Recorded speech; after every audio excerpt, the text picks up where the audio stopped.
Welcome to Traveler's Tales. I am your host, Greg Alonso. Today I will be your guide through history as we take a look at Greek Muses, the goddesses of inspiration. Before we begin, just a reminder that we post new videos every Tuesday and Friday.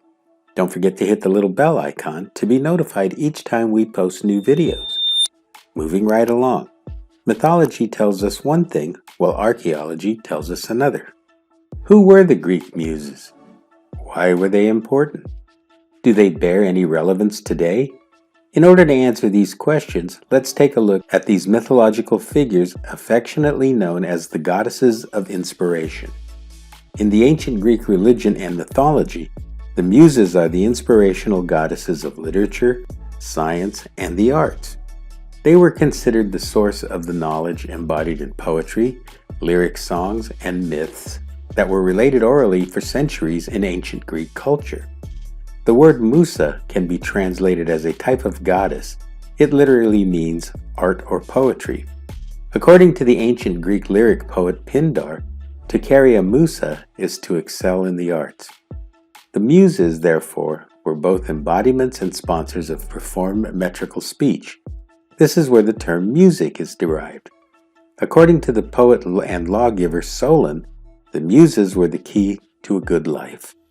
He made this claim because he believed that the Muses brought both prosperity and friendship. Solon sought to perpetuate his political reforms by establishing recitations of his poetry, complete with invocations to his practical-minded Muses by Athenian boys at the festivals each year. He believed that the Muses would help inspire people to do their best. Ancient authors and their imitators would invoke Muses when writing poetry, hymns, or epic history. The invocation occurs near the beginning of their work, and it asks for help or inspiration from the Muses, or simply invite them to sing directly through the author. Who then were the Muses? The earliest known records of the Muses come from Boeotia. However, some ancient sources regard the Muses as of Thracian origin. In Thrace, a tradition of 3 original Muses persisted. However, the classical understanding of the Muses held that a set of 9 goddesses embodied the arts. Who then were they?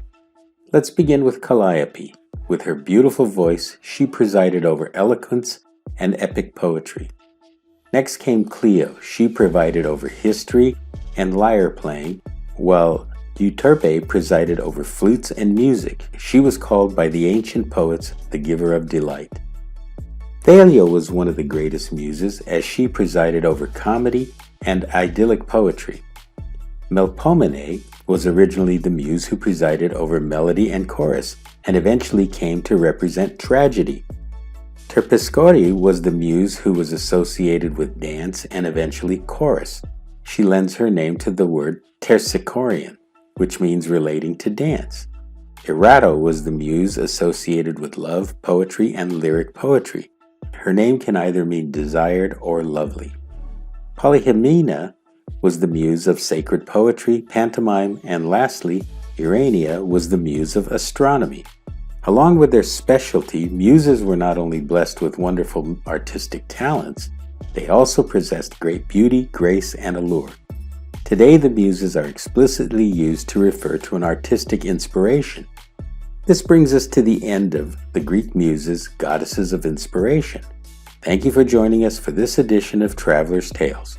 Just a reminder that we post new videos every Tuesday and Friday. Don't forget to hit the little bell icon to be notified each time we post new videos. For your convenience, we have also posted our email address and Instagram information. We enjoy hearing from our subscribers, so don't hesitate to contact us with any questions or comments you may have. If you haven't subscribed to Traveler's Tales, please do. This really is the best way to help our channel grow. Traveler's Tales will return with part 2 of Greek Muses, the Goddesses of Inspiration. Until we meet again at the crossroads of folklore and fact, Kartistos.